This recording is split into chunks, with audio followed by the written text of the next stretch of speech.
Export shipment in India, door to onboard. Niku, who wants to export coconut products from India, is confused.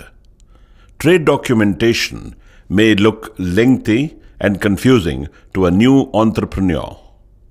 To help her out, we shall explain to Niku the various steps in an export shipment from India. We shall proceed step by step. Freight forwarder. Get in touch with a freight forwarder. Freight forwarders are like ticketing agents for cargo shipments. The mode of shipment of the cargo can be sea, air, land, or even multimodal. The freight rate is provided by the relevant freight forwarder based on the mode of shipment, destination port, and the volume of the shipment. Pro forma invoice. Niku needs to send a pro forma invoice to the buyer after the initial discussion with the buyer. It provides an idea about the prices, quality, quantity, and description of the goods to be exported. It also lays out the method of payment, mode of transportation, process of packing goods, packing material to be used, etc.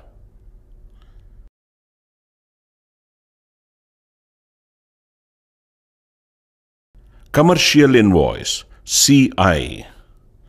Commercial invoice is equivalent to any seller's bill for the merchandise sold.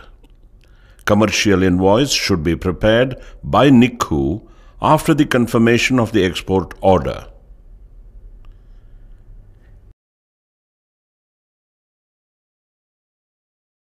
AD code registration. Before filing any export shipping bill, Niku or the CHAs are required to register with the customs their IE code and authorized dealer code number of the bank through which export proceeds are to be realized. AD code registration is at the port of shipment by the exporter after issuance of IEC from DGFT. Shipping instructions. Depending on the nature of the goods, it has to be shipped under specific instructions. Some goods could be perishable, flammable, corrosive, biohazardous, toxic, pathogenic, or allergenic. So, they have to be shipped under appropriate safety instructions as per various international conventions like Hazmat, IATA, FIATA, SOLAS, etc.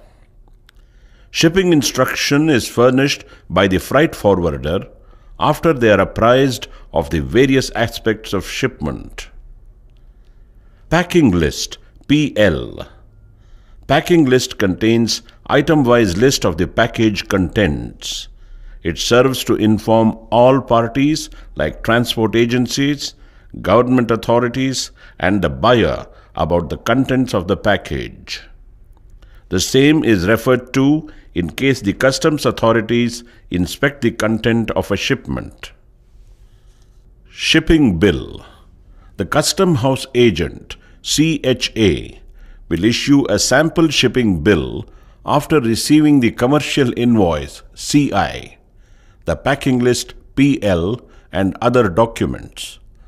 After approval, the CHA will file the shipping bill with the customs department of the port concerned.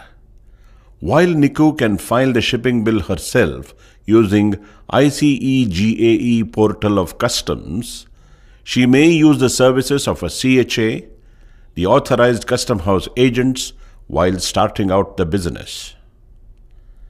The assessing officer in the export department checks the details provided and the exportability of goods under the foreign trade policy and other laws in force. After the let export order is given by the customs officer, the shipping bill is generated by the system in 2 copies, that is, one customs copy, one exporter's copy. There is a third copy, that is, the EP copy, which is generated later after submission of the Export General Manifest EGM. We shall discuss them in detail later. Stuffing or loading of goods in containers. The exporter or his agent should hand over the exporter a copy of the shipping bill, duly permitting let export to the steamer agent, who may then approach the proper officer, preventive officer, for allowing the shipment. The stuffing of the container at the dock is done under preventive supervision of the customs.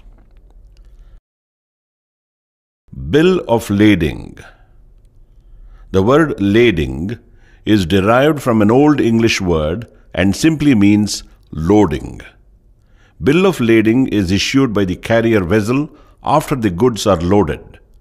It specifies the details of the shipment and the title of ownership of the goods, which would depend on the INCO terms, etc. Bill of lading is the most important document for NICU, as she has to give it to the buyer for her goods so that the buyer may claim the goods once they reach his place. Export General Manifest. Once the ship sails away, shipping lines or its agents furnish the Export General Manifest to the customs within 7 days from the date of sailing of the vessel. EGM contains the list of all items that were loaded or were present on the ship while it sailed from the port. The EGM is the final confirmation of the physical export of the goods. Only post-issue of EGM would the customs consider the sanction of the drawback claims made against the export shipment. We will discuss about drawback claims in further videos. The above is the general procedure for export. An important point to note here is that more augmented procedures exist for specified schemes. Details regarding the same can be got by referring to public notice and orders issued by the DGFT and Customs Commissionerates.